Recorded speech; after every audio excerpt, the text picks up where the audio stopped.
Napansin mo ba, simula na nag-start tong war, halos linggo-linggo tumataas ang presyo ng krudo. Medyo ngayon na nga lang siya bumaba. Pero ang malaking tanong, ano nga ba talaga ang mga naging epekto nito sa negosyo, lalo na sa car rental business? Kung bago ka pa lang sa channel ko, ako nga pala si Brother Lino. Sa channel na to, sinishare ko yung journey ko about sa mga negosyo na ginagawa ko. Sa car rental business, business ideas, travel, at growth mindset na makakatulong sa atin para lumago sa buhay. Ngayon, pag-usapan natin kung paano naapektuhan ng car rental business dahil sa oil crisis. Unang naging epekto nito mga brother, if you've been following me, syempre sa lahat ng mga negosyo talaga, if alam niyo na nagnegosyo kayo ng car rental business, meron na kayo yan. Naging unang-unang epekto nito is yung costing. Siyempre, mas mahal yung gas at mahal din yung diesel. So basically, kapag ikaw meron kang Toyota Innova, say for example, naka-diesel ka, merong mga renter na mas pinipili nila yung mga 7-seater na gas na yung ginagamit. So they opt to get Expander or Toyota Avanza, anything na not related sa diesel. Kaya kung yun yung gamit mo na unit for car rental business, malamang tinamaan ka talaga. Pero kahit naman gas, no, yung sasakyan mo, in terms of costing talagang tinamaan pa rin. Simply because yung mga tao ay bumiyahe. Ang daming ang biruan noon ng pagka nag-travel ka up north or kapag nag-long ride ka, ibig sabihin mayaman ka na kasi napakamahal na talaga ng gas.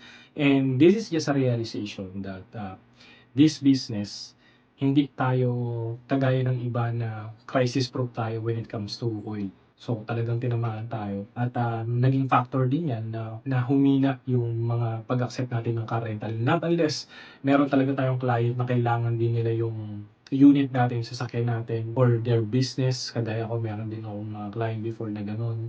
Meron din ako kakilala na yung client niya is into construction business, lagi niya kailangan ng sasakyan.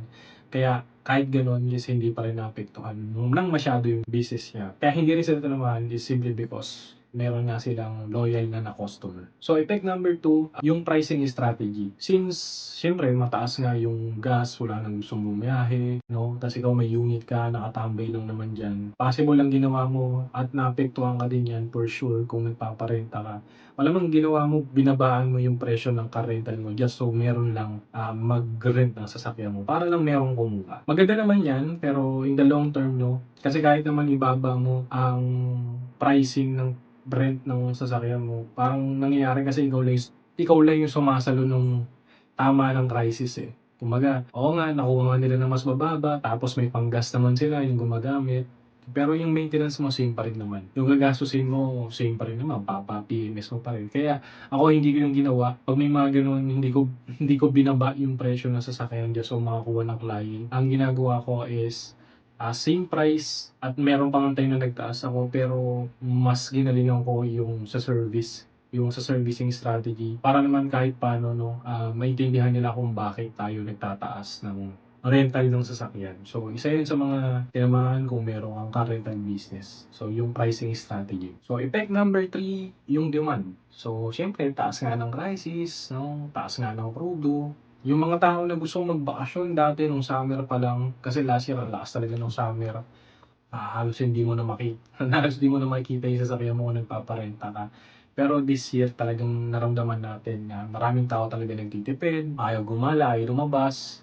Ang mas nakita kong lumakas yung negosyo, yung mga nagpaparenta ng swimming pool. O pwede nyo rin pasukin yan kung gusto nyo ng mga small business lang, di ba? Yun, yung mga resort, sobrang lakas din ng resort ngayon. So, yun nga, going back to this car rental business universe, ayun talaga yung naging effect niya yung demand. So, humina talaga yung demand simply because marami ng tao yung naging practical or naging wais sa pagbiyahe. No? So, apektado talaga yung car rental service natin or yung car rental natin na negosyo. So, effect number 4, nagkaroon ng business strategy shift. So, ibig sabihin kung ikaw nagka-car rental business ka, meron ka na yan, meron ka ng growth mindset na ginagamit, na observe mo na kung ano nangyayari sa mundo, and on my own, hindi lang naging sapat na mag-focus ako sa car rental business. If you've been following me, alam niyo yan, marami akong ginagawang pinagkakakitaan. And right now, I'm shifting my mindset into something na hindi maapektuhan ng car rental business. Kumbaga, mahina kasi yung car rental business kaya nag-jump ako into buy and sell ng sasakyan. So, i-vlog ko rin yung kung paano ako nag-uumpisa. The reason behind that, nag-shift ako sa ibang klase ng negosyo is just to realize na hindi natin kailangan maging passive. So, palagi natin tignan ano nga ba nangyayari sa mundo, ano nga bang possible outcome, lalo nung war, sobrang laking realization nun. Hindi lang sa ganitong klaseng negosyo, pati sa lahat ng klase ng business. So mapapaisip ka, ano nga ba dapat yung next move mo? And if isa kang negosyante, di ka lang din focus sa car rental, nag-isip ka ng ibang bagay or ibang paraan kung saan maaari kayong kumita. And as of right now, ayun yung ginagawa ko. And soon, sana may share ko rin sa inyo yung journey kung paano ko gagawin or papasukin yung pagbebenta ng mga second-hand cars. So overall, ang natutunan ko, nanonood ka pa rin hanggang ngayon, natutunan ko na hindi lang sapat na meron kang car rental business, hindi lang sapat na meron kang negosyo. It's really important for you to really build a connection, like-minded people na makakatulong sa'yo para gawin yung bagay na gusto mo. And as of right now, I've been successful naman sa paggawa ng group para sa car rental business. But right now, I am just thinking to shift into creating a group in lahat business-minded. Lahat nag-uumpisa kahit gusto mong matuto or may naisip kang idea, pwede nating gamitin yung group na yun para makapag-share tayo at tulungan na din yung isa't isa sa kanya-kanyang negosyo kung kaya naman. So if interested ka na malaman or kung gusto mo rin pumasok sa ganong klaseng group, comment ka naman sa baba, sama ako dyan para bibigay ko yung details sa next video kung paano kayo makaka-join. So biggest lesson ko din na natutunan is ang negosyo hindi lang siya kumikita sa magandang panahon.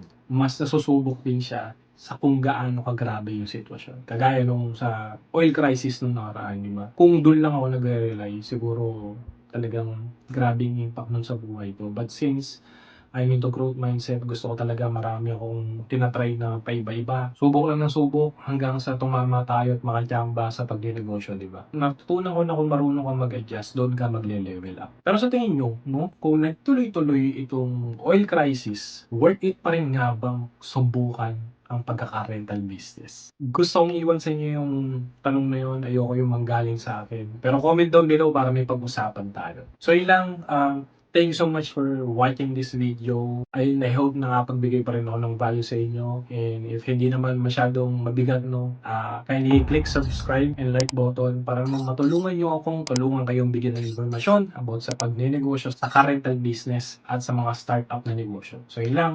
God bless you. Sana may natutunan ka. Bye-bye.